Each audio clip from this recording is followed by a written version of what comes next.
Look, I am a registered Idaho voter. Prove to me that my vote counts and is secure in Idaho.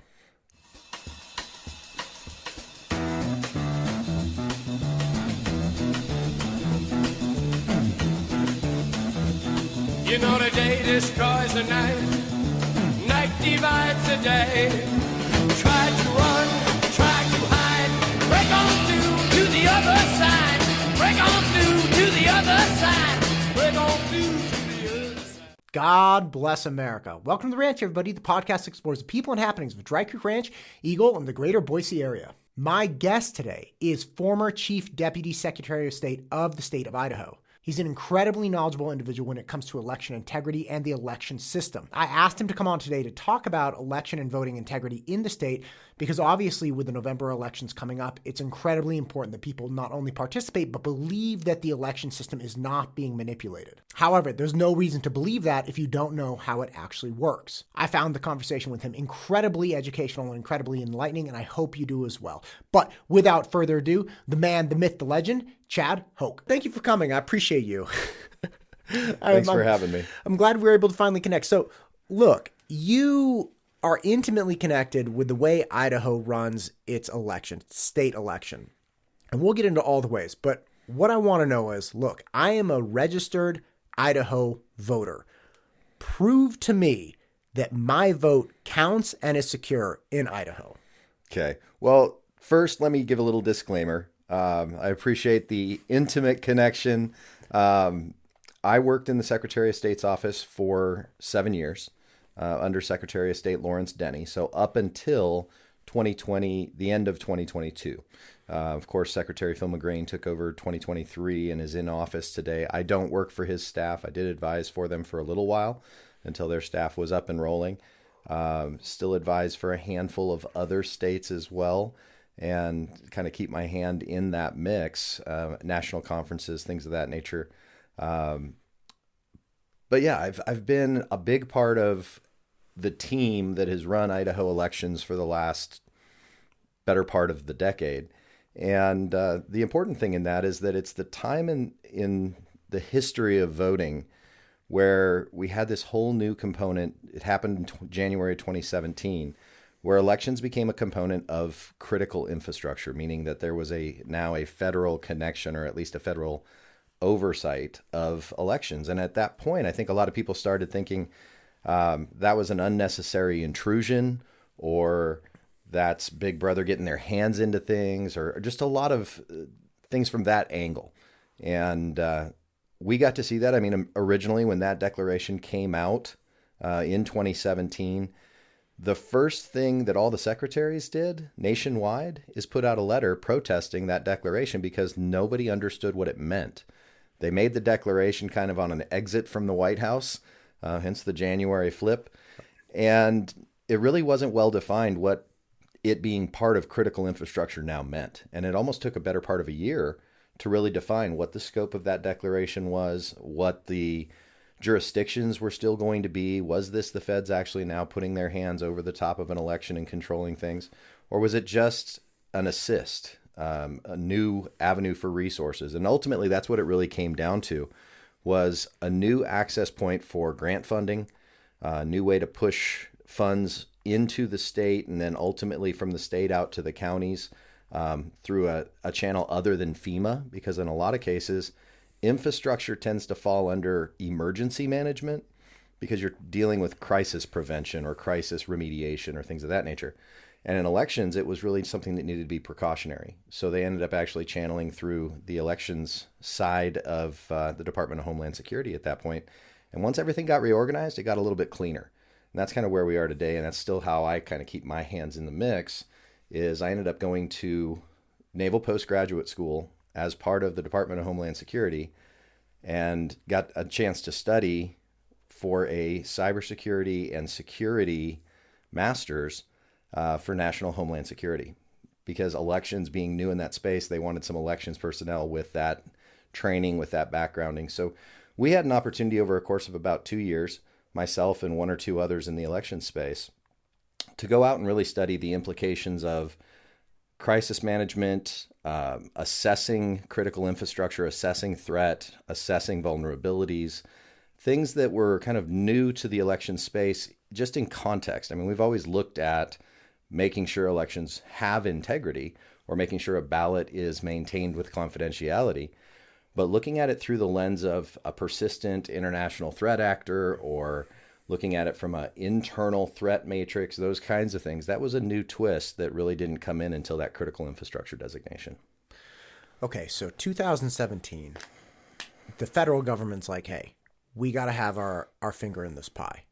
Okay, and you're saying that essentially it was to get resources to the states and then ultimately to the counties to make sure they bolstered up their security and their shored up the integrity of their system. If you look at the difference in the way that elections are run between prior to 2017 and now, there really hasn't been a fundamental shift.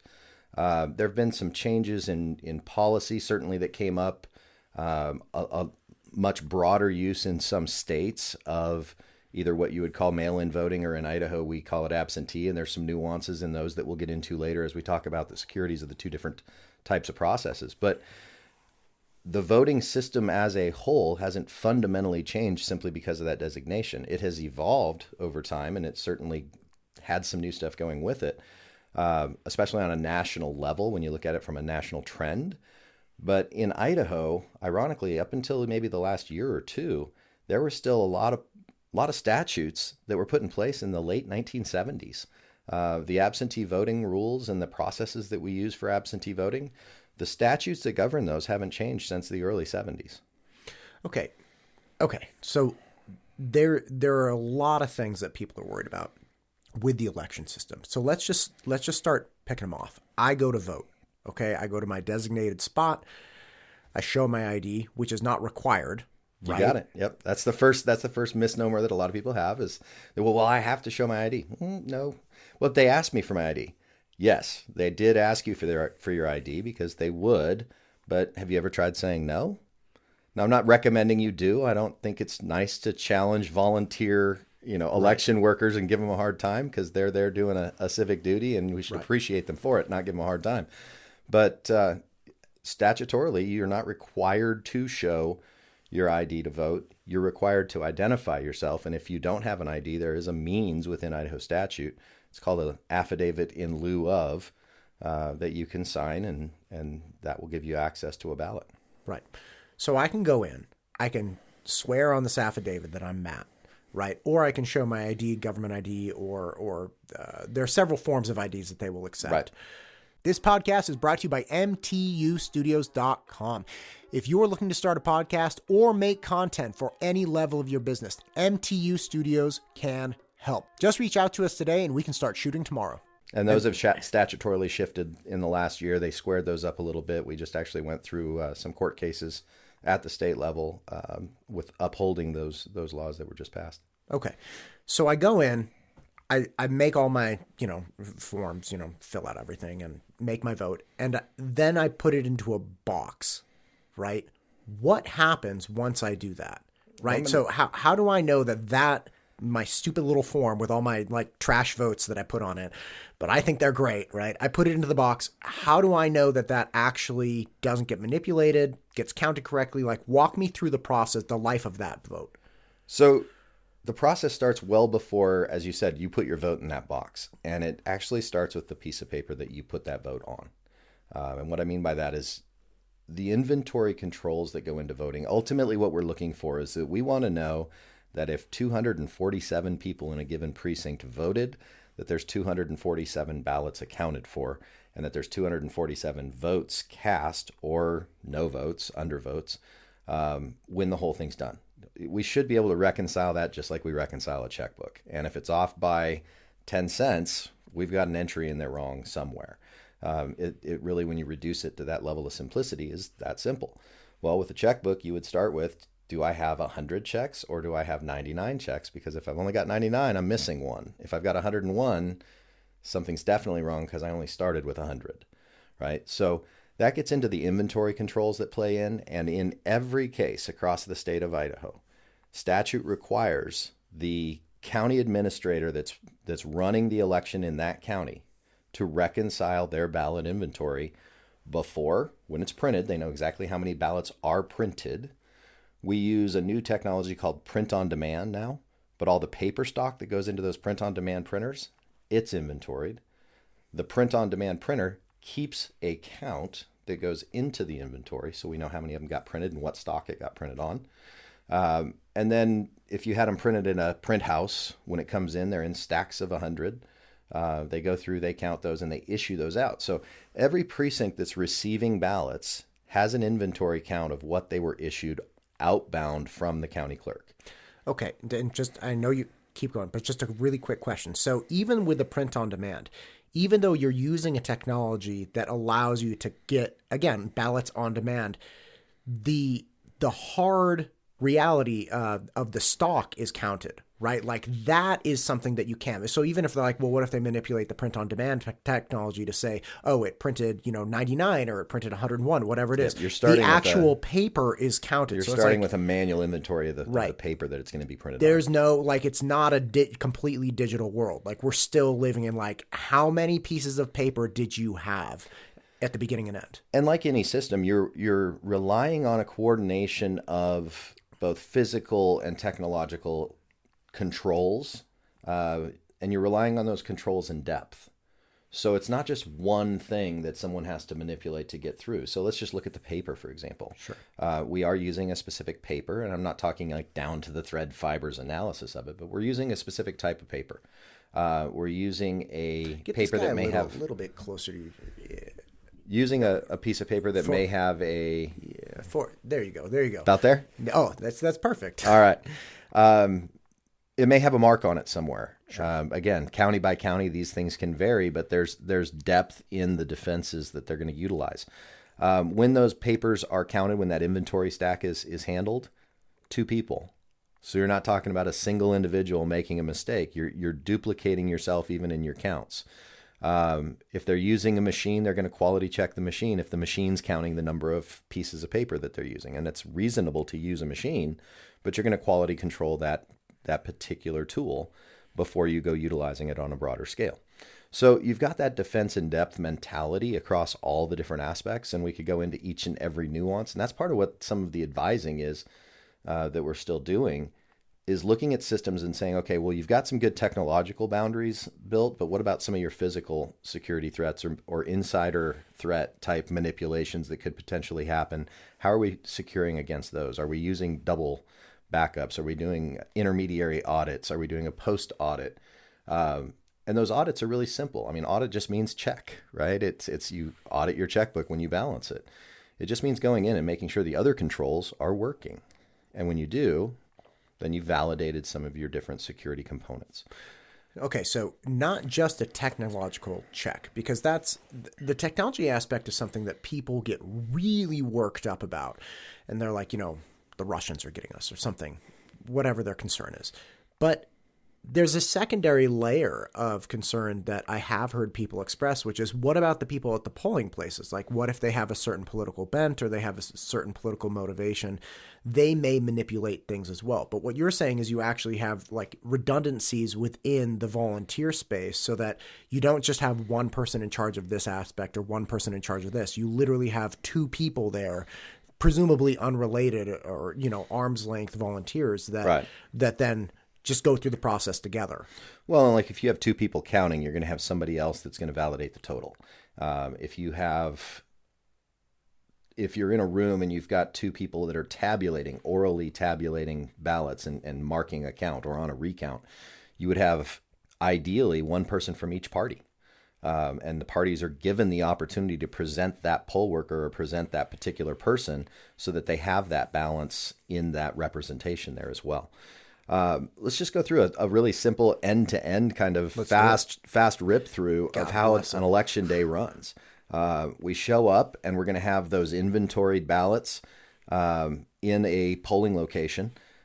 In this particular case, let's say we're going to use a on-site or an in-precinct tabulator. That's the machine that you would feed the ballot into. Well, it's going to drop into a locked box. Before the first voter that walks in gets to be part of the system by default, because that voter, who's completely at random, gets to look inside that box and see that the box is empty before any ballots come out. Oh, interesting. And they will actually sign an affidavit that they verified the empty box, place it in the bottom of the box, close the door, a lock and an inventory tag goes on it, and it's sealed. And that person's name is then put on another piece of paper outside the box. Wow. So they don't even know that they're going to be part of it. They didn't sign up. They You're just happen the to be first the voter one in line. We need you to perform a validation on the empty ballot box. So now we know there wasn't anything in there when we started, and we've isolated a validation check to know who's doing that. And when we go to check it later, what's the first paper in the bottom of the box? The affidavit, right? Better be there. So we go back into the voting. We get issued our official ballot. On that ballot in the state of Idaho is an identifying mark. It wasn't on the ballot when it was printed. It's manually put on there. It's a variable. It's cataloged, and it changes. So if you ever look and see maybe a Hobby Lobby looking stamp sticker of a cutthroat trout on the top corner of your ballot in a specific spot, it's because it was put on there by the chief election judge of that particular precinct as a official validated ballot right before you started getting ready to vote. It's those kind of little nuances that are pieces in there. So if you're ever questioning the integrity of a ballot downstream, you can look on, does it have some official mark on it? What is the official mark that was supposed to be in this precinct or issued by this county, or same thing for absentees? So anti-duplication coverage there. Right. One of several. We talked about the inventory count. So if you're throwing them on a Xerox, we're going to have numbers that are going to not match. If we're physically looking at them because numbers don't match, we're going to probably have somebody that didn't manage to figure out what the ideal stamp was that time and put it in the wrong place or at the wrong type of stamp or color or otherwise, right? So we've got all the variables there. Those are some of the physical layers that play in. So we go over, we mark our ballot. We bring that ballot back. We feed it into the machine. Before that machine was ever used, 45 plus days prior, they held a public hearing for every machine in every county that was going to be put out and utilized, including the backups. And they did a physical verification through using a test deck to feed ballots into the system, manually count those ballots that came out of the system, count the votes on those ballots that were randomly marked, and then check that against the hand tally count. And if the two match, the machine's verified as set up accurately, sealed with an inventory tag. The inventory tag is cataloged and it's put into secure storage ready for the election. When it comes out and is issued out, the inventory tag is checked against the catalog. When it's turned on that morning, the inventory tag is checked against the catalog. And likewise, when it's done at the end of the day, the inventory tag is going to be checked against the catalog. When it's checked back in, same thing. So we're monitoring that all the way across the spectrum on the machine itself. We do the accuracy check before in a public forum. And if they have any question about it, they can reperform it afterwards with the same ballot deck that was originally run against. Gotcha. So you have you have calibration essentially that is verified in a public format. Anybody can ask questions about it. And once it's calibrated properly, it's stored away and then verified that exact machine is being used before, in the middle, and then after.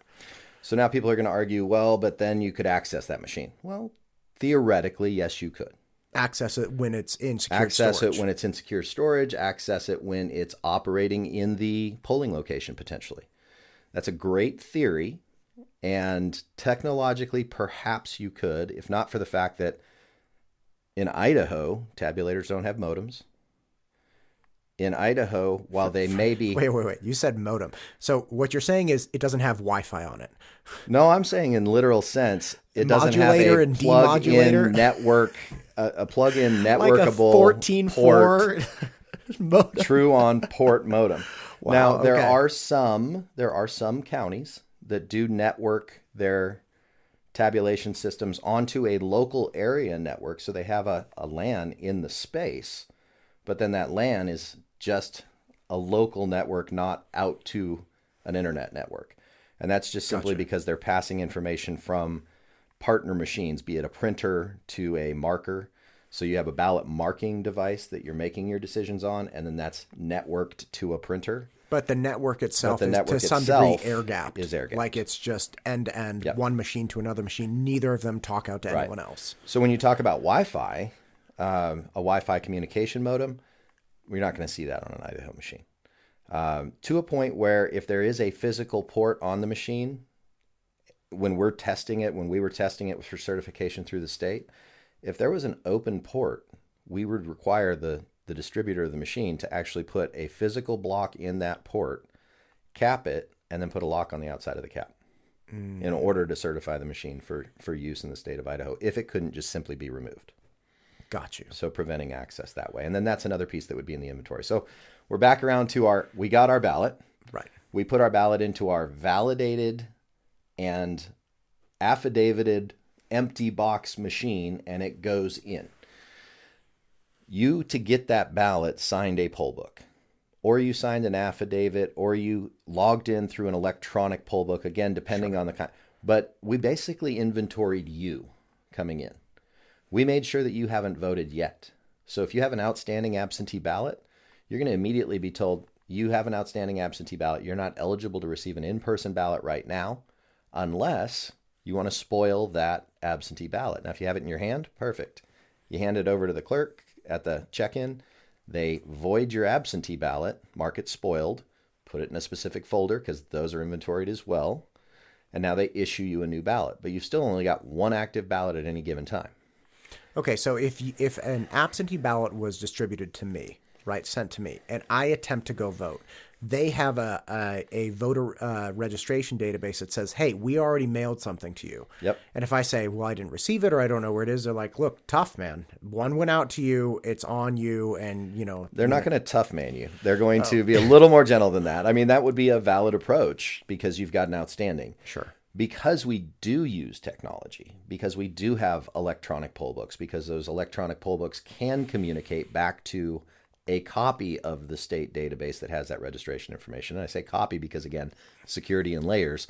We're not going to direct access the writable historic file of it.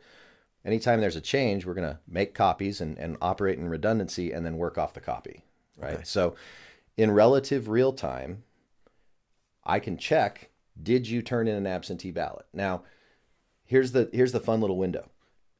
If you are in, let's say, Canyon County, and you say, mail your ballot in, or you drop it in the drop box outside, which is in the door of the elections office in the county.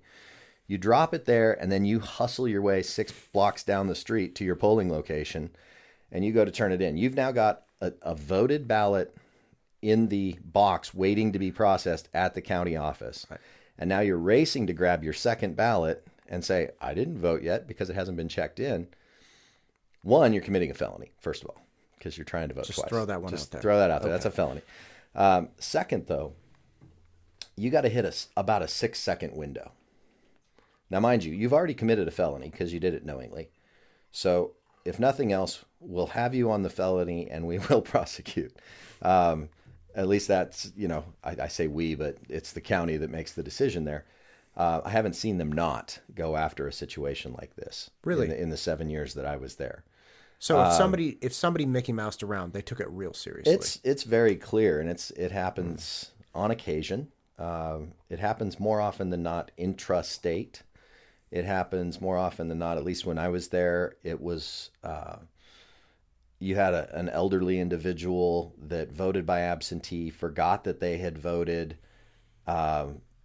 Their son or daughter or someone picked them up, took them to a polling location. It wasn't the right polling location, so they weren't on the register there. So they, election day, registered, were issued a second ballot and voted because they didn't realize that what they'd done 45 days ago was the same election. We saw that type of case more often than the one that was an intentionally fraudulent, trying to get 2 votes in. Right.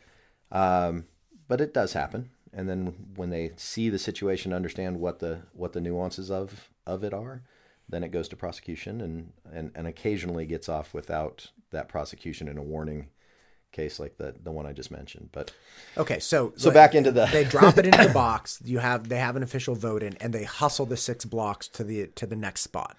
So you've got about a 6-second window there between when that ballot got checked in and when the rest of the system updates with the fact that you've checked in an absentee.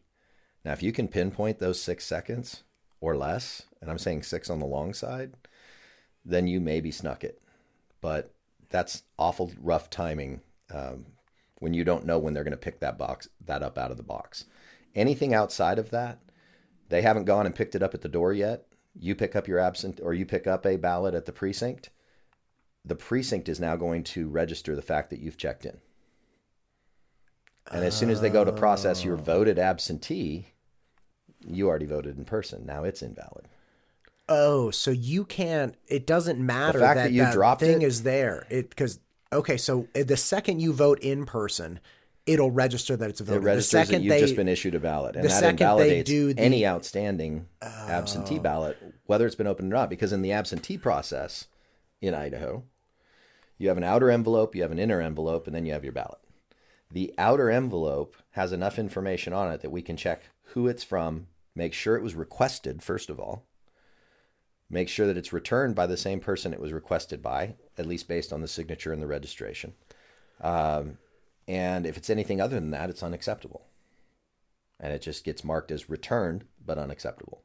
So in that case, it would be returned, already voted in person, unacceptable. And it would be retained, and you would probably get a follow-up call because you did actually try and cast 2 ballots. And you probably knew that you mailed it in. Now you're going to have to prove that the one that got to that came in by mail or came in through the drop box, somebody else processed that on your behalf and you had no knowledge of it because otherwise you did intentionally commit a crime. Right? So there's all those little nuances to it. And it's just really flat out, it's not as simple as, hey, this one went into the slot here and I ran down. Because the second the in-person one gets registered, the drop-off is invalid. The second the drop-off gets registered, the in-person ballot won't even be issued.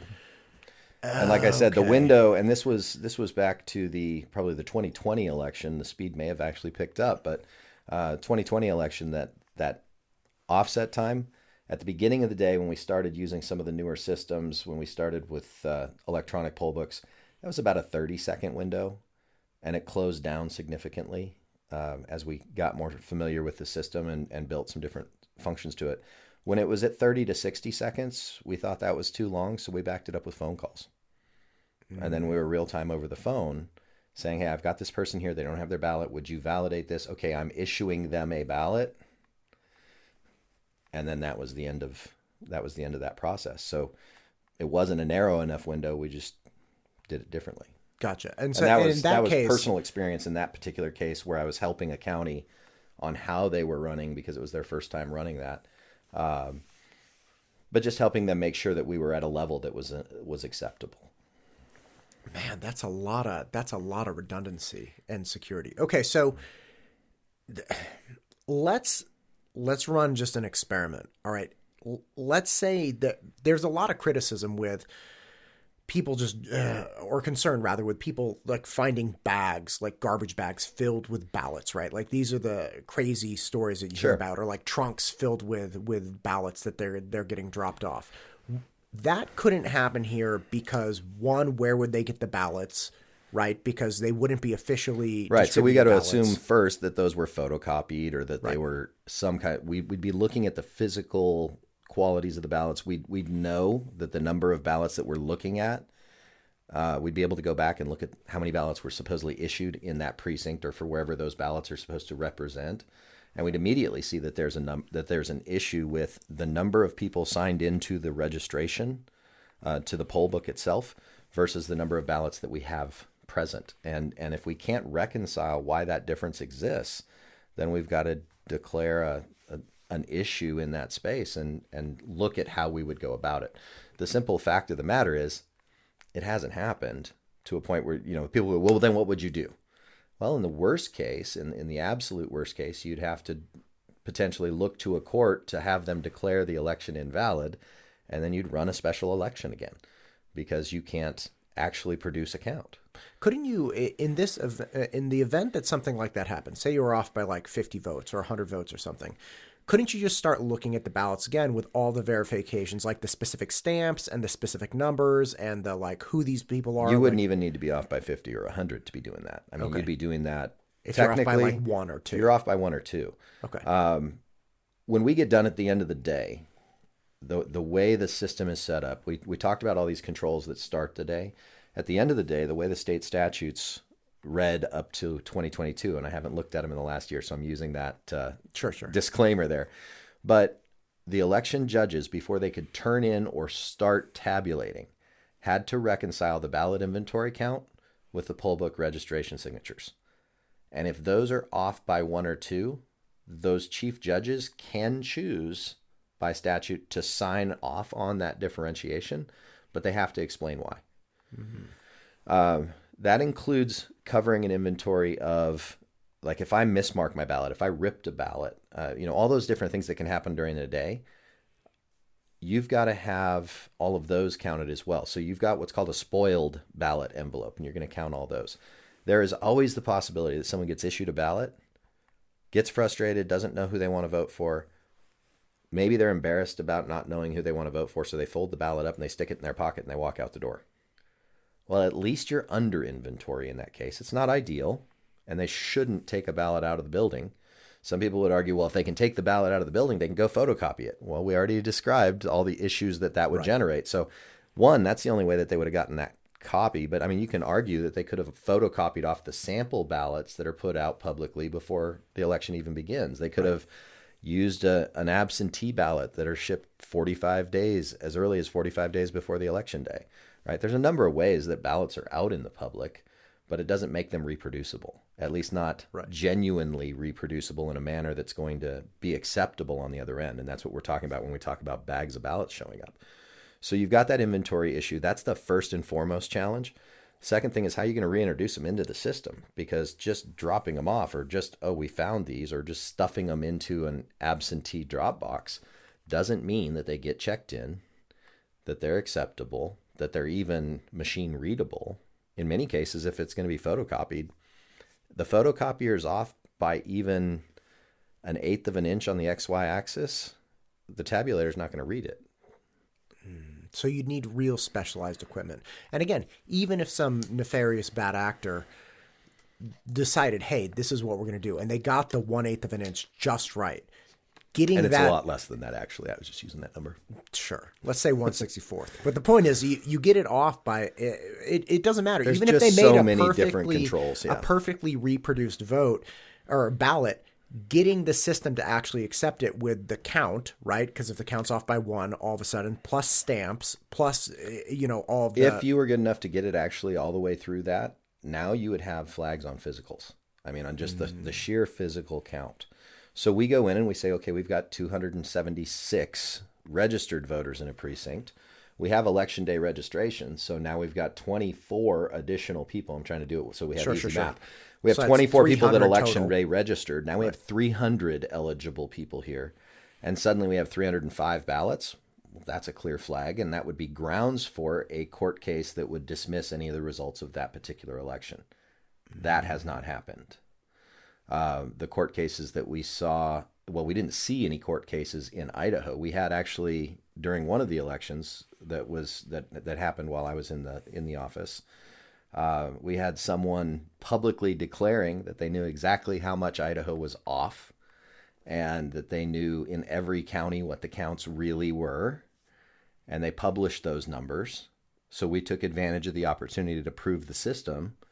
And we went out and physically walked into the county, asked them to see their vault, went and produced the sealed boxes of ballots, in their presence opened those sealed boxes, got a copy of their actual tally sheets that they put in as their official results, and recounted them by hand with a volunteer from each party there doing the counts, and 2 more people validating the tabulations that we were doing on tally sheets. We did that in 3 different counties, and at the end of the entire thing, with physical intervention involved in the whole deal, we came out to less than 0.1% variance.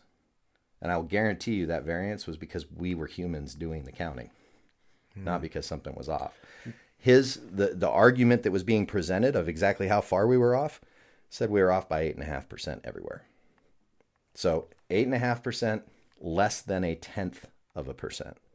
Ultimately, for us, it was over 17,000 votes, and there were like 9 of them that we couldn't absolutely tell you this is what this says. And those are what we call adjudication votes, where someone marked something, erased it, and then marked it again. And we may have said, well, this vote counted this way to the A candidate. And on that day, those judges said, well, no, I think that's a B candidate. Got you. You get those physical adjudications playing out, and if they don't have notes on them or if they don't have a means for tracking how that was actually counted, then you can't reproduce that piece. But it's such a small component of it. Like I said, out of over 17,000 votes that we inspected, we were off by less than, just barely into the double digits. Okay, so where do you think that distrust is coming from? What? Hang on. Before we get there, one more. So we understand the day of. We understand that they go into a box. You got the affidavit at the bottom. You got all of the machines calibrated, air gapped, the whole thing. Once that precinct or area has their count, how does that get communicated up the chain to the state? Like, is there any potential for again, somebody carrying up, like the tally or the book or whatever it is to say, manipulate that along the way? Absolutely. I mean, in every case, you've got opportunity. Sure. Right? So the task at that point becomes, how do you secure against that? Even in just the most logical case of cybersecurity, the first person that tells you that no system is hackable is not someone that understands security very well, because every system is hackable. I'll go ahead and say that right up front. It's about how well can you defend it and what layers do you have in those defenses. So at that point we say, okay, we've got our counts. Now how do we get them to where it needs to go before it becomes a certified election at the state level?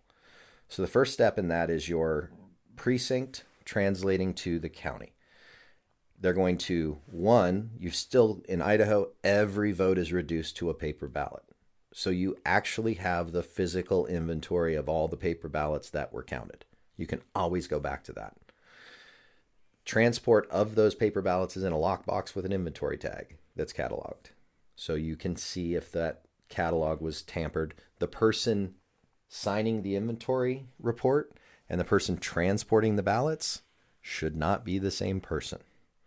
Because then I could change my tag, change my signature, and hand over both pieces. So you're going to do that in the presence of someone and then transport by someone. In some counties, it's transported by law enforcement, and typically law enforcement would be allowed to transport as an individual. In other counties where maybe volunteers are going to transport, it's going to be 2 individuals.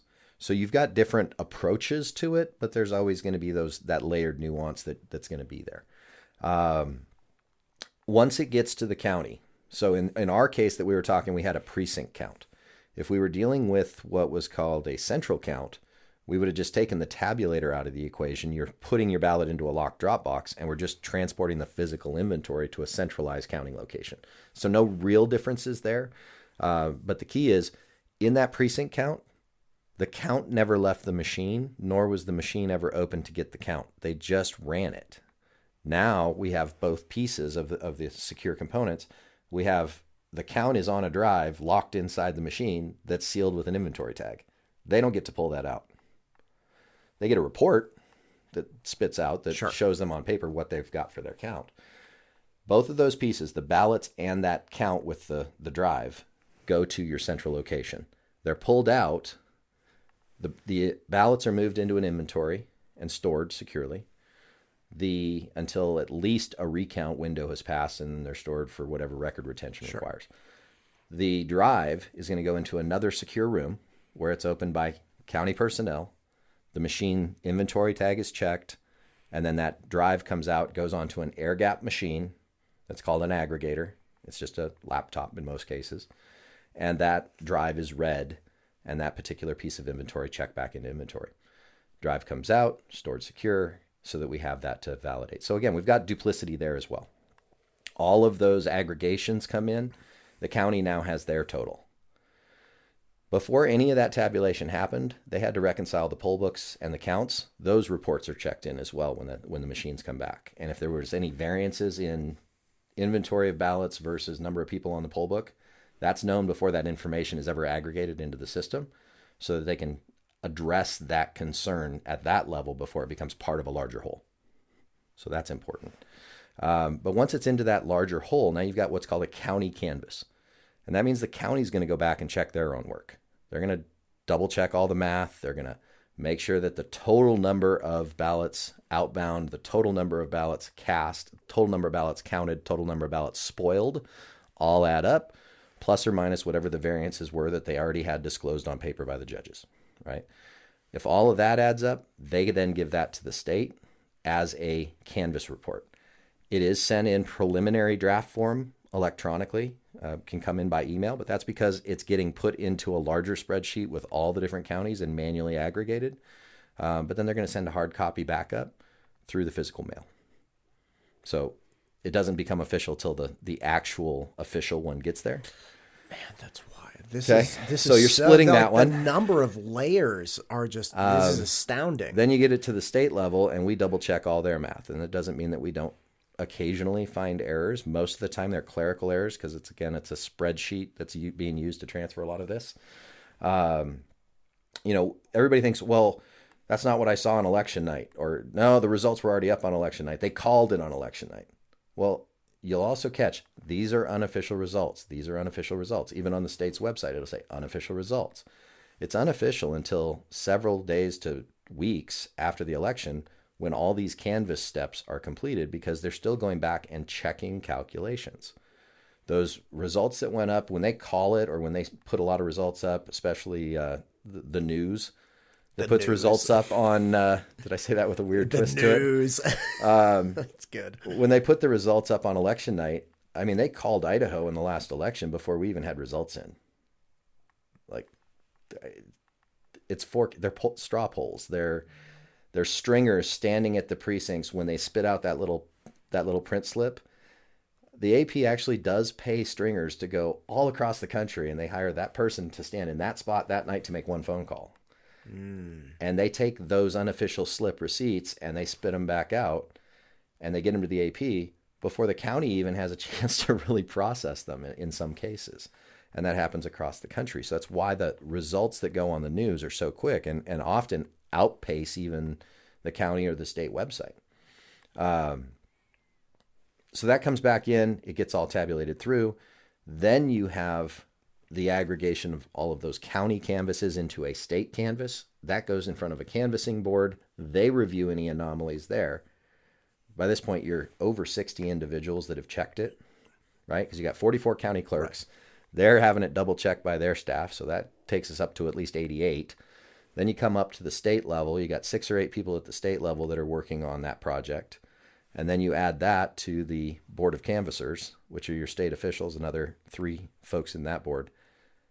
Then when all of those people sign off on it, now you have official results. Gosh. Okay. So the notion that somebody might be able to just get a ballot that was sent to your house and hit, Kinko's, photocopy it, and then just stuff a ballot at this level just seems absolutely laughable. They can do everything you just said and stuff that ballot. The big difference is getting it counted. Right. It's not going to affect anything. If you took 10, 15 ballots and stuck them into the system somehow, the number of flags that should set off across the board to do anything of meaning, to do anything of scale by stuffing ballots, are you going to be able to get away? Or if someone says, well, I can take 10 and there's 120 precinct locations in Ada County, and I bet I can get my 10 through Ada County. One, I think you'd be hard-pressed to get 10 through Ada County, personally. But in Ada County, those 10 votes, even if you did, it's not going to significantly change the outcome of an election. Now, I'm not saying that's an excuse. I'm admitting the fact that there's always that sliver of how you can slide something in, but can you do it in a way that's meaningful, scalable? We talked about the argument that had been put out in the 2018 election or 2020 election that said that the vote was off by 8.5%. 8.5% in Ada County is huge in terms of the number of votes that would take to be that far off, that wrong. Right. You need thousands. Because I said 17 out of 17,000. That's 17 is a lot of votes, but I could still put my hands on. In all those cases, the inventory was never off. It was what was on that inventory.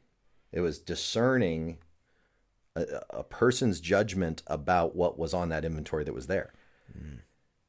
In across the board, in all of those, there was only one ballot we couldn't find, and that the inventory was low. Right. I was going to say that's and the chances are it was stuck to the back of another one, and we didn't manually go through and split everything up enough. That's a much more plausible than they were missing an actual ballot. But again, out of 17,000, we couldn't lay our hands on one. Okay, so knowing what you know about this and what you just explained, how is the average Idahoan educated in this way? Because again, the level of cynicism and just kind of like whatever, the vote doesn't matter, or whatever, they're going to steal the election, or at least on the state level, or things of that. It's like, do you understand the process that the votes go? And again, people don't, right? Like, how could they? Everything you just said takes like 45 minutes to explain all of the layers. So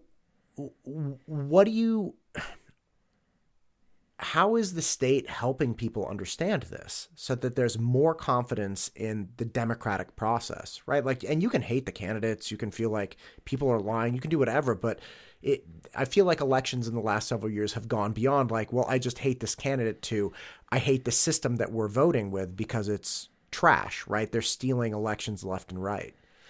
I think it really goes to, one, what is the state doing? And it's, the state does as much as it can with what it has. Sure. The state does not make an effort to hide any of the processes that are utilized. Everything is very public. You have access to it. The best way to educate yourself is go actually volunteer to work in an election. And the term volunteer is loose because you actually get paid to work as a poll worker. It's not a career kind of income by any means, but for the day that you're going to work and the day that you're going to do some training, it's well worth it. But come to understand the system, and you'll come to understand just how many layers there are in it. I think the biggest challenge is the fact that we are going through a cycle that's always happened in elections. We did some research on this when I was looking back for the master's program at Naval Postgraduate, and looking at voter trust and voter confidence in elections. And there's really kind of three types of people, if you will, in how in how an election runs or how it's going to go. And there's two groups of people that kind of influence them. And those two groups are, one, the state or the county itself, and then the second is actually the poll workers. So I think this is one of the areas that we're probably doing more work than anything, is training the poll workers better so the poll workers have better answers for the public that comes in. We've all heard the phrase, disappointment's all about unmet expectations. Right. And when you come in as a voter and you think something's going to happen one way, and then it happens the other way, and you ask a question and the answer doesn't necessarily line up with what you're experiencing, you start to distrust what's going on. Right. Especially if the seed of distrust was already there. And I think the seed is another element that we can talk about. But so getting those poll workers trained more adequately, and it's a tough ask because you've got a very narrow window. The average poll worker's maybe going to get 4 hours of training nationwide. So that's a very small window. But the people coming in either assume they know what the system does and they're wrong. They flat out don't have a clue about the system and they acknowledge and they know it, or they know what the system does and they're right. Now, for the person that knows what the system does and they're correct about that assumption, they're probably going to come in, utilize the system or vote absentee and utilize the system, whatever it is. But they're going to walk through the process fairly smoothly and come out the other end, and they probably don't question the system all that much because it's working for them and they're comfortable with it. The one that doesn't know what the system does and knows that they don't know often don't have these theories about why it's messed up. So they might seek some information or they just might stumble their way through it, but they're not second guessing it. It's the ones that think they know what the system is and are wrong. And that's not to say they're ignorant. That's not to say they're, forgive me for saying it's stupid. I'm not saying that at all. we have a tremendously transient population, both here in Idaho and nationally right now. So these are some of the things I think that are feeding in on this. People move from state to state, and they assume that how it was done back home is how it's done now, or how it's done here. And they come in and it's not like what they saw. So obviously that's clearly something fraudulent. That goes back to that seed. Social media planted a seed years ago that there was this massive potential for fraud. And the potential was valid. You go clear back to even the Kerry elections and some of the big national elections. We've seen validated attempts at foreign interference, Russian threat actors, others.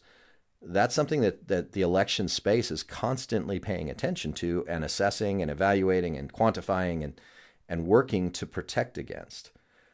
But you had the early emergence of its opportunity, of its potential for intervention that translated into they were successful, that translated into completely fraudulent claims that it was widespread. And I mean, in this last cycle, there was literally a spreadsheet that went out that said that the entire country was off by the exact same margin in every precinct, I mean, that's just implausible from a crime standpoint. You're going to tell me that in every precinct in the country, the same physical manipulation variable was executed with 100% accuracy, with zero failure, and nobody knew about it in any case because nobody made any mistakes? Like, that's legitimately the perfect crime? I'm sorry, that takes a lot more faith to believe that than it does to understand how the election system operates. But because all those different seeds stacked up against it, in some cases, for some folks, that's the easier narrative because it's harder to understand the system and all the different security levels and all the different interventions that have been put in place. It's easier to just take the simple narrative. Do you think that part of that is that people are just cracking under the stress of the political landscape at this point? Because there's so much negativity, there's so much vitriol. For instance, with Eagle, I just finished a bunch of interviews with all the people running for mayor, all of the people running for, I missed a couple of them because a couple just didn't want to come have long format interviews where they didn't know the questions.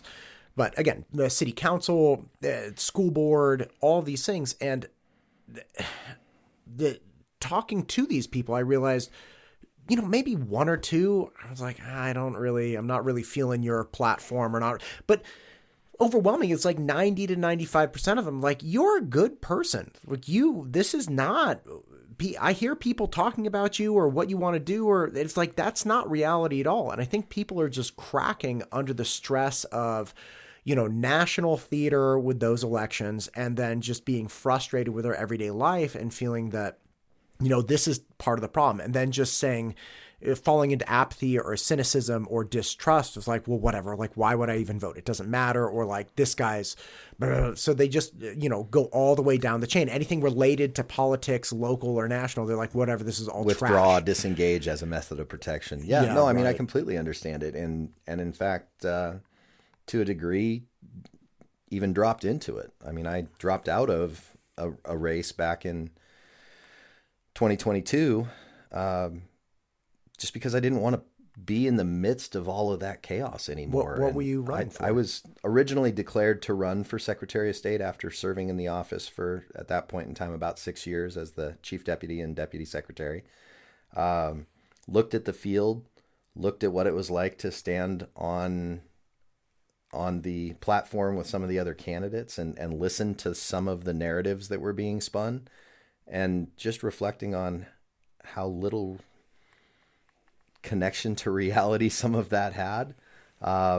It just wasn't. I found myself more often correcting comments that were made that were off base than actually talking about making any kind of meaningful progress forward.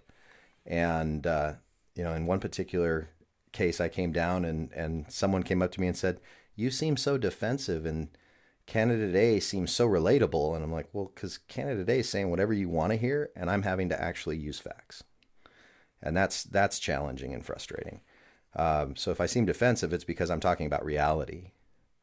and they're just giving you what you're pre-programmed to come in here and want to hear. Right. They know what their talking points are going to be because they've done their research on who you as a group are.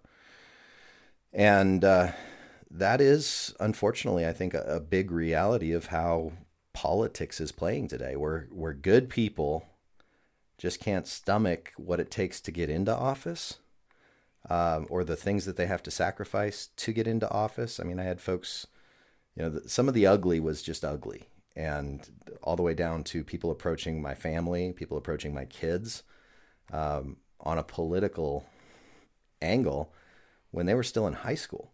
I mean, there's a lot of lines that people 10, 15 years ago wouldn't have crossed that now they have no qualms crossing whatsoever. And I think we see it societally in everything from politics to how people behave when they're driving. I mean, sure. We've lost our connection for one another as humans and individuals and started a lot more of an entitled mentality that lets us dehumanize others and as a result just be abusive to them without much concern.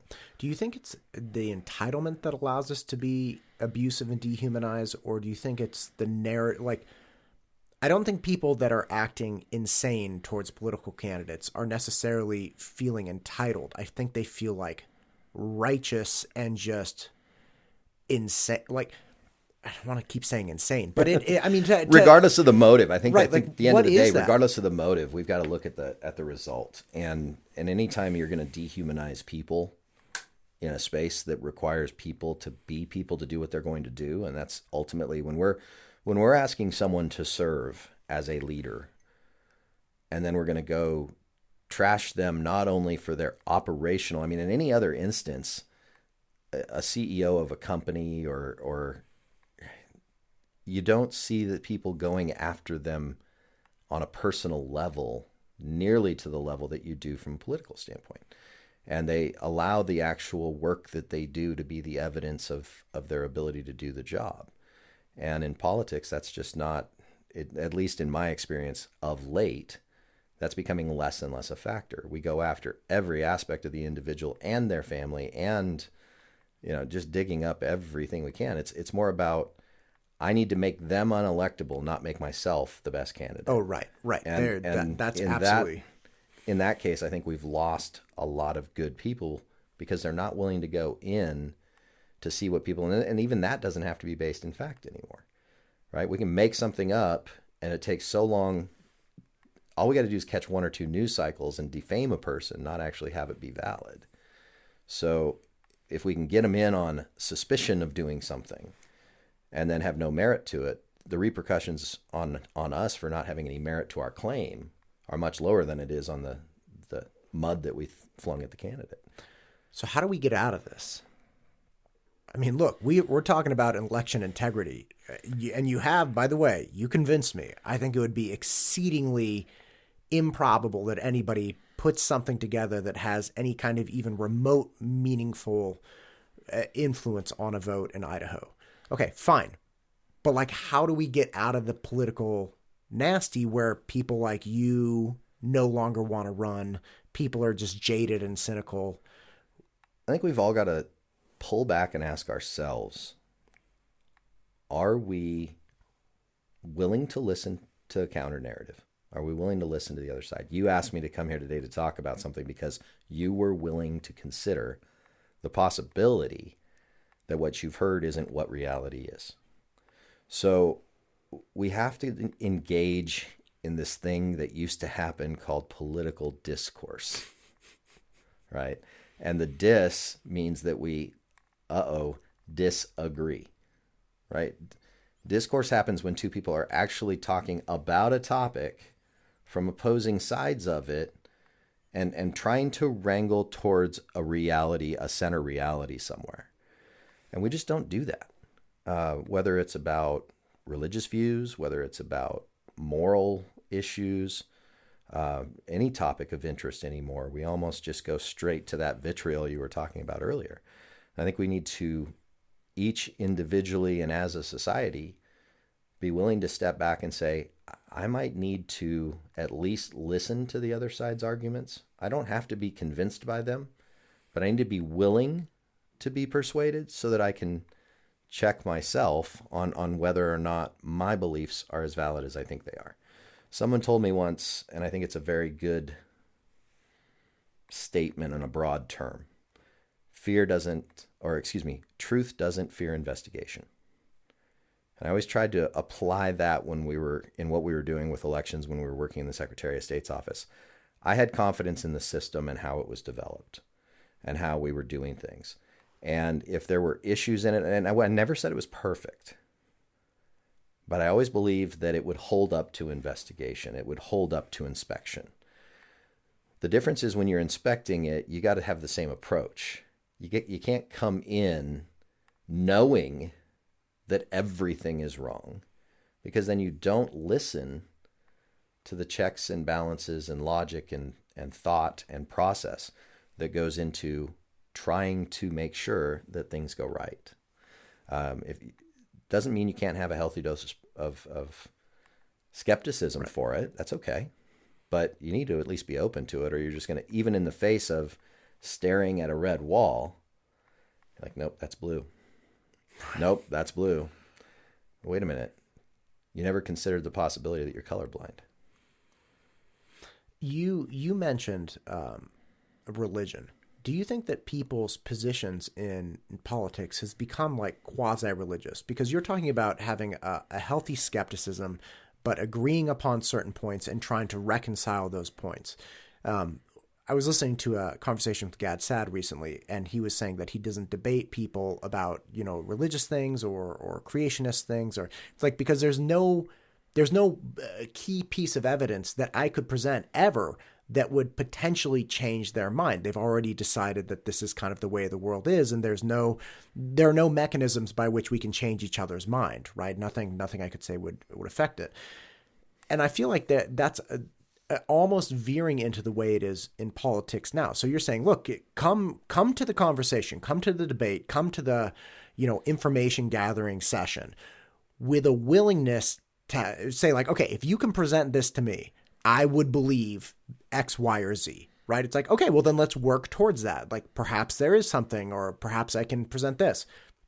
But with most people, I think at this point, they're like, no. There's nothing you can do to convince me that, the person on this side of the aisle has anything but like crazy quasi neo-Nazi, or fascist or whatever terrible thing you want to say. Do you think that people have wedged themselves into this without a desire or even a mechanism to change their minds? Oh, absolutely. I mean, I think it's sad when we were, growing up, you occasionally heard this adage, and I never ascribed to it. And in fact, it may be the reason why I don't get invited to a lot of parties. But, people will say there's two things you don't talk about at a party, religion and politics. And I always wanted to talk about both. I think that's where we learn. That's where we grow. It's where we learn to defend our own positions, but in a meaningful way and even in a persuasive way. Because you find, even as you're having an argument, and I use the term argument not in a mean way, but sure. as you're debating, as you're contemplating others' perspectives, you have to defend yourself or argue your position in a way that's persuasive enough to maybe bring the evidence that someone else would be persuaded by. So it forces you to actually learn and understand your own position even the more. And in doing that, as you're looking at it from a standpoint of, could I be convinced by this? You grow in your own understanding of what it is you're talking about, whether it's politics, whether it's religion, or otherwise. I come from a unique background, history, work, whatever you would call it. I worked as a youth pastor for a number of years and a teaching pastor at a church for a window of time as well. So getting me to not talk about politics or religion is a tough one.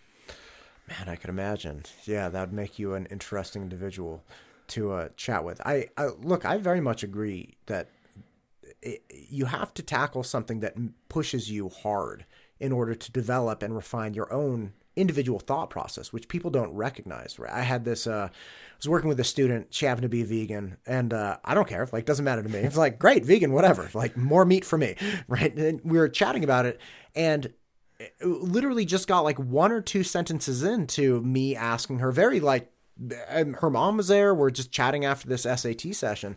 And she said, well, you're attacking me. Like, I just asked you what your thoughts on peanut butter were. No attack. Like, this it was just an attempt to understand. Yeah. Right, exactly. And I think people get so... They don't enjoy engaging. The average person doesn't enjoy engaging or even thinking through their position to the point where it would even stand up to the slightest bit of wind. That they fail to develop those debate skills. They become very attached to their opinions. They are their opinions. That's the root of their character, right? Like this guy was like, I'm a vegan, and like this is me. It's kind of becomes like, identity. It's right? not Isn't that just like a dietary decision? Like, yeah. like it's not you. You're Claire. It's now like, now a protected people group. Right. Exactly. And I find it very tough that people wedge themselves in and they worship the idol of politics or their party or their position, and it just becomes this thing. It's like, well, shoot, man, like there's no point in really chatting about it. And I'd even be happy to hear your position. Like, what is your position? Where are you coming from? My dad told me he actually enjoys debating things with me, and I asked him one time about the Affordable Care Act, Obamacare, right? And he's a physician. He was in the medical field, and he was like, it's terrible. Like, okay, like, why? And by the way, I wasn't for it. My mom is totally for it. She thought it was the best thing ever. I'm like, okay, why? She couldn't give me an actual reason aside from like people need healthcare. I'm like, well, okay, I'm not saying people don't, but people need a lot of things that the government isn't providing. So like help me understand this again. Bringing ideas. So my dad actually presented ideas and reasons I had never considered because I didn't have the knowledge base or the experience that he had. Or the perspective, yeah. Right, exactly. It's like, if we don't do that, like I gained a perspective there that was from a person who'd been in the medical industry for like 35 years, was a private physician, worked in the public sphere, all of these things. And it was because he knew that I really just wanted to know what his thoughts were, and I wasn't going to argue with him or anything. And he told me, it's like, wow, that's amazing. I would have never in a million years understood that. And people get so defensive and are ready to say that your position is right or wrong so quickly. I think most people just don't, like, I'm sure if somebody else asked my dad at some point, it'd be like, let's just not talk about it. It's not worth it. I mean, it's really unfortunate. It's unfortunate people go into those. Perspective is such a valuable thing and so well dismissed in where we are today. And from the sake of an analogy, if you look at a piece of glass, it's really easy to see through, but there's only one surface to it, and it's very one-dimensional. And you see through it, and you think it's so amazing because of the clarity, right? But you're seeing everything, and in seeing everything, are you really seeing anything? So now we take that and flip it to the complete other end of the paradigm, and you take a diamond. And it has so many facets to it. And if each one of those facets represents perspective, there's so many different angles that you can look at that. And what you see when you look at that angle changes every time. But it's still the same reality, solely looking at it from just a slightly different perspective. We see so much more value in a diamond, and it's really just light going through a relative piece of glass, if you will, right? Structured differently, adding to it, and yet ironically, diamonds are the same thing that we can use to focus a laser. Man, look at you with your analogies. So, glass to diamond to laser. you can get this effectiveness, you can get this value, and I know that's a loose analogy, and it's just a fun one to play with in your head. And somebody will probably break it up and try and say I'm an idiot for even using it, but that's okay. It fits the conversation. And they can bust it up, and we'll have fun with it and find all the flaws in it. So there's a diamond joke right in there, right in itself. Look right? At you. Look at you all over the place. But perspective's just invaluable, and you don't have to agree with every perspective. You don't have to subscribe to every perspective. But every time we gain a new one, it helps us better understand our own. Right. And it's, I think, one of the best values of a varied background in life. It's one of the reasons that we try and I think we're challenging our children by making them specialists in even sports.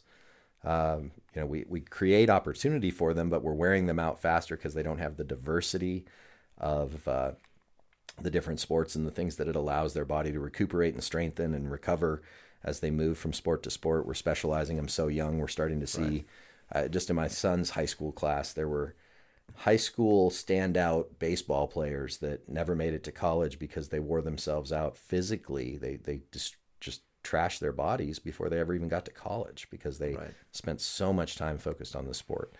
And just that too much in that one thing is just not good for us on so many levels. We've got to get outside of our box once in a while. Yeah, and of course, obviously, from a cognitive standpoint, people just get into their echo chambers, and then it seems impossible that somebody could have a valid idea outside of what people are saying in their individual Facebook group or something. Well, yeah, and you mentioned Facebook. Algorithmically, it was built to do that. I mean, it zeroes you in on your most desired topic and then keeps you there. Yeah, and it fences you into that paradigm and lets you think that paradigm is the world. Right, and we surround it. Like, I did this. I have a buddy who lives in Seattle. Ugh, this guy, I really like. He was from like my childhood, and he was very conservative. He was in the LDS church, and I had never had any problem with that. I was not, and talking of religion, I have no problem talking religion with my LDS friends. In fact, I very much enjoy it. I feel like the LDS church has figured something out because. It's like there's that South Park episode where a Mormon guy moves into the neighborhood and he's like good at all three of these sports. Plus he plays music. Plus he's super nice. Like all of these things. It's like, wow, they got something figured out, right?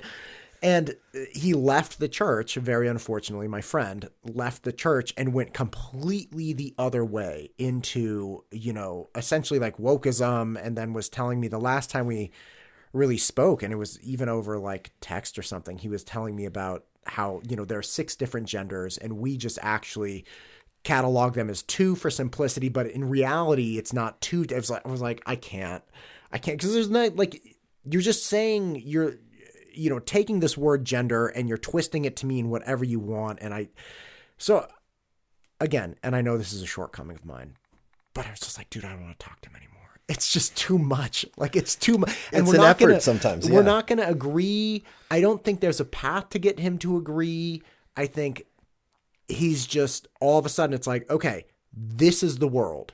Right. And he was a big fan of Leah Thomas.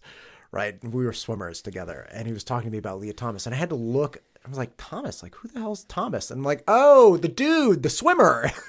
And like, I was like, I can't, like, I get it, man. I get it. Like you're charging ahead and he's a very sweet guy and he's wonderful. But even I reduce the number of people that I can interact with when it goes too far right or left. And I think I also have a knee-jerk reaction against people who are only one way. He's like, this is the way the world is. And amazingly, when he was in the LDS church, I didn't mind that at all.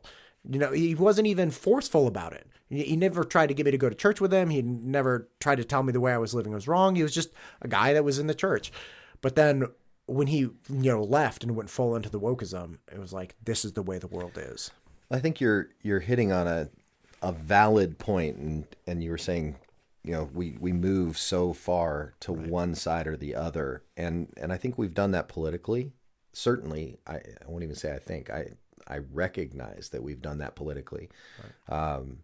The outside extremes are the governing elements of both parties, it seems. Mm-hmm. And that's where the activism is. That's where the activists exist. We refer to them often as radicalists if they're on the opposite side of the spectrum from us. So we would, the radical left, but then we're just the right, or the radical right, but we're just the left, or whatever the case may be. I'm a moderate, right? Chad. And then, and yeah, you never hear that middle. Like it's like the bell curve disappeared, and now it's this flat center and 2 bumps on the outside, and it's like, well, no, it's never been the case in the normal distribution of human anything, Right. that you actually have this largest population in the center and distribution of things. So, Well, don't you think it's dangerous? Like that's why people are self-reporting on the extremes. well, it because takes it's so dangerous much to say it takes like so well, much no. effort. I mean, we're no longer. We used to have our conversations if we're in that bell curve. We used to have our conversations in here, and we were trying to move 3 to 4 degrees from a populous middle on either side of a center point. And now we're literally trying to have conversations from the long tails of the curve and convince someone to come clear through center and all the way to the other side. And that does take a whole lot more effort. And we're that much more baked into the idea that we are absolutely fundamentally 100% right. And so it does take a lot more effort. It's part of, to a degree, why it's still fun to have the conversation on occasion, especially with someone on occasion. I mean, there's some people that get angry and that don't have even a moderate sense of humor, and it's probably sense of humor isn't really the right word. It's almost a little bit more of a tolerance thing. Right. But if you can find someone that has some civility and then engage in the conversation, it can be worthwhile. If you find someone that's just nothing but dismissive and doesn't want to have the conversation and you're trying to pull them into it, that's not a conversation, that's egging on a fight. And I think we do that way too often, and we've become way too good at it. Yeah, or the person who is just insistent that it's like, no, we're going to have a civil conversation, but you're wrong. Like, no, we're very respectful, but you're just 100% wrong, and that's okay. That's okay, It's Chad. okay. You like, just don't all right. know. You just don't know what you don't know. Listen, you're just an idiot. It's fine though. Like it's our man. That's a style of rhetorical tool where it's like, well, you're wrong, but that's okay. It's like we don't have to argue about it. You're just 100% wrong. We're going to agree on this and we're going to move on. Whenever somebody says that, it's like, whoa, conversation stopper. Like we're not going down that route. Well, Chad, listen to me. I really appreciate what you brought up today. And again, outlining all the levels, the checks and balances in Idaho. Again, I didn't know anything about that. I had a friend actually, right when I found out you were going to be able to come on, I had a friend who was saying, yeah, I went into this, like last time I voted, I went into my little area and asked if I could see the machine that was there. And the poll worker was like, yeah, come check it out. So he, looks at it and he's inspecting it. And the poll worker says, it's not hooked up to anything. And he was like, what do you mean? He's like, there's no modem. It's not hooked up to anything. And it was an older gal who he was talking to. And he was recounting this to me just 2 weeks ago. He was saying, did she not understand we have Wi-Fi? Like, so again, your explanation of, hey, we need to have a little bit better education for the poll workers so they can convey the points more appropriately. So people recognize like, no. You may have Wi-Fi, but the machine didn't. Right. The machine doesn't. Like, there's no way to get a hold of this machine. Like, there's no connection going into it. It's not pinging anywhere. There's no, like, it's air gapped, right? Like, you just say that and people realize, like, oh, there's nothing coming in, right? But again, just having that kind of understanding of how the mechanisms work, I think it'd be something that would really help, because I think the less people are jaded and frustrated, the less apathy we would see, the less, cynicism we would see. And even if Idaho's not a huge state, which is not, and we don't have a gigantic population, we would have integrity and trust in the democracy we're working in. That would be awesome. 100% agree. Thanks for the time and allowing me to come in. And hopefully there will be questions that will come up as your listeners are listening to this. As they do, certainly feel free to send me any questions that come along, and we'll see what we can do to answer them. Yeah, absolutely, I will. Well, again, thank you for your time. Thanks for coming in, and hopefully we can connect again in the new year. Absolutely. This podcast is brought to you by MTUstudios.com. If you are looking to start a podcast or make content for any level of your business, MTU Studios can help. Just reach out to us today and we can start shooting tomorrow.